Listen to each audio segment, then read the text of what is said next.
pilih apply.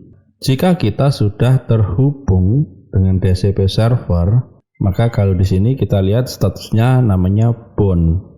Oke, sekarang kita cek di sisi router 1 tadi yang posisinya sebagai DHCP server. Nah, di sini kita bisa cek di bagian list DHCP server, terus kita list.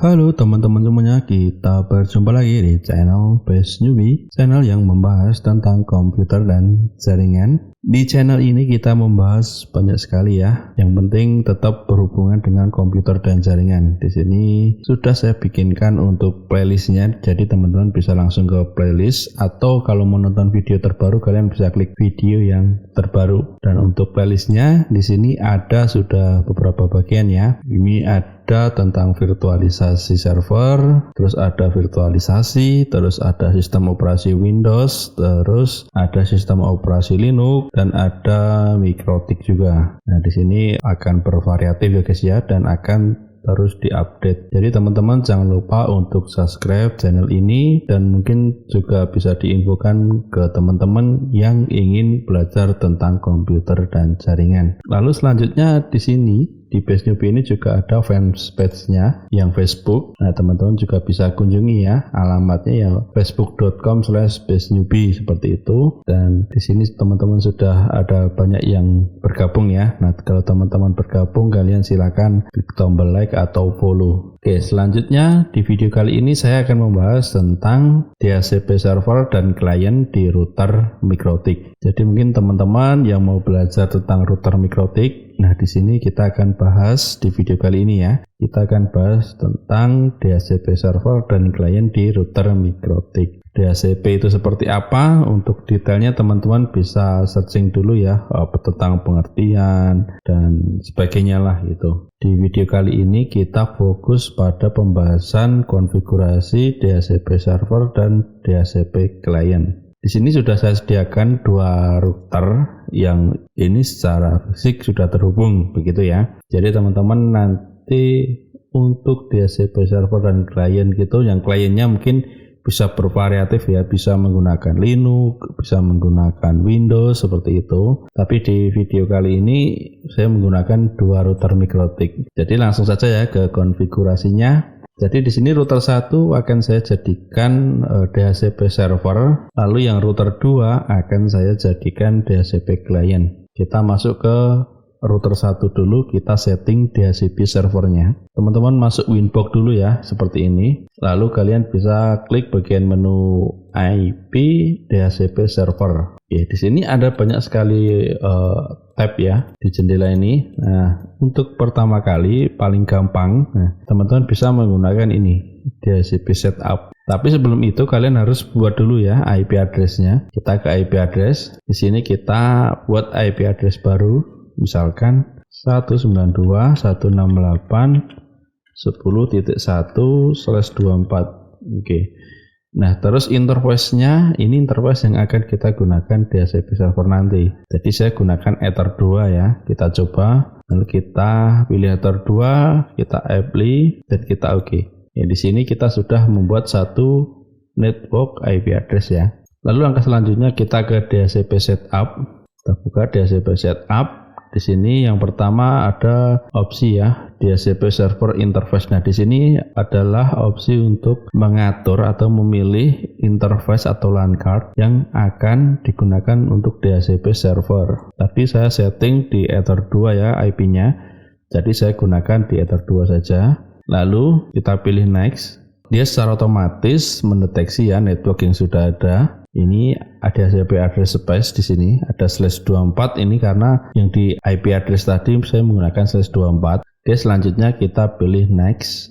Gateway for DHCP network. Di sini kita biarkan default ya. Ini 192.168.10.1. Ini IP di Ether 2 tadi. Jadi teman-teman jangan diutak-atik. Kalau nanti diutak-atik berubah, nanti takutnya malah nggak nyambung ya. Oke, langsung kita pilih next. Oke, di sini tentang list ya. List, jadi nanti di sini alokasi untuk DHCP kliennya ya. Jadi yang 192.168.10.1 itu sudah dipakai, maka space-nya .2 sampai 254. Jadi ini ranknya banyak banget. Ini bisa teman-teman edit sesuai kebutuhan. Yang penting masih satu network, lalu jangan menggunakan IP gateway tadi.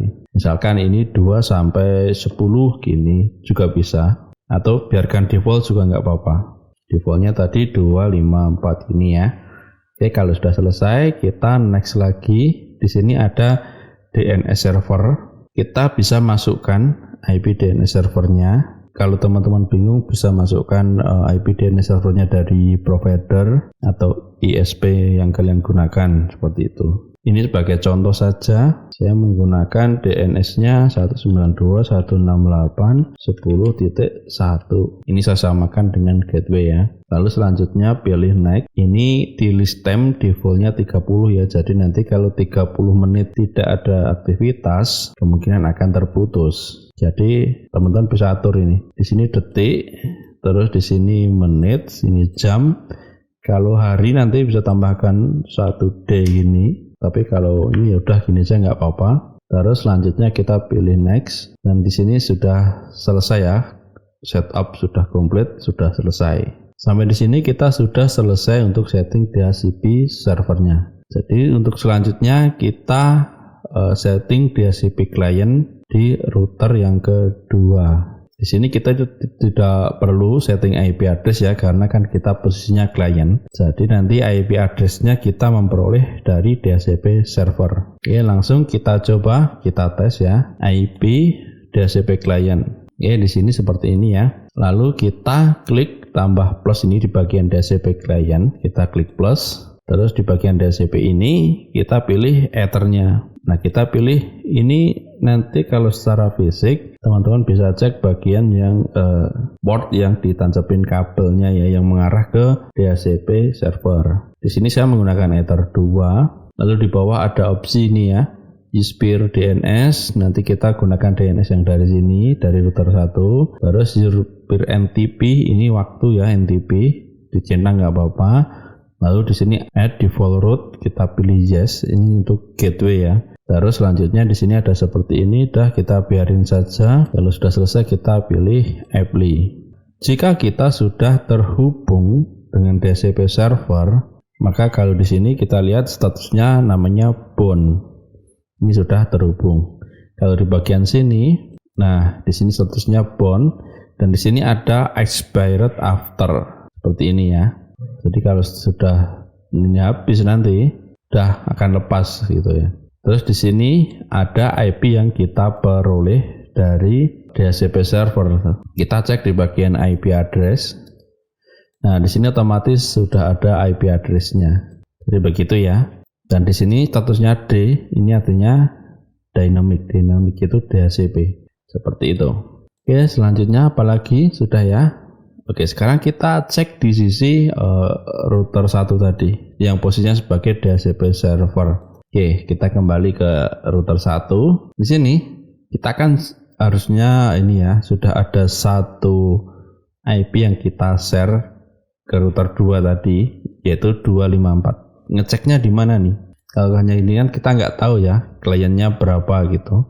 Nah, di sini kita bisa cek di bagian list DHCP server, terus kita list ini ya. Nah, di sini ada keterangannya seperti ini. Ini adalah perangkat yang terhubung. Ini IP-nya 192.168.10.254. Nah, ini kan sama kan ya, seperti itu ya. Ini ada beberapa informasi detail lainnya, ada MAC address-nya berapa, terus ada host-nya namanya, ini router 2 sudah sesuai ya. Berarti ini sudah benar. Oke teman-teman semuanya, mungkin sampai di sini dulu pembahasan tentang DHCP server dan klien di router Mikrotik. Saya ini menggunakan Mikrotik versi 7.10 yang mana terbaru saat ini ya.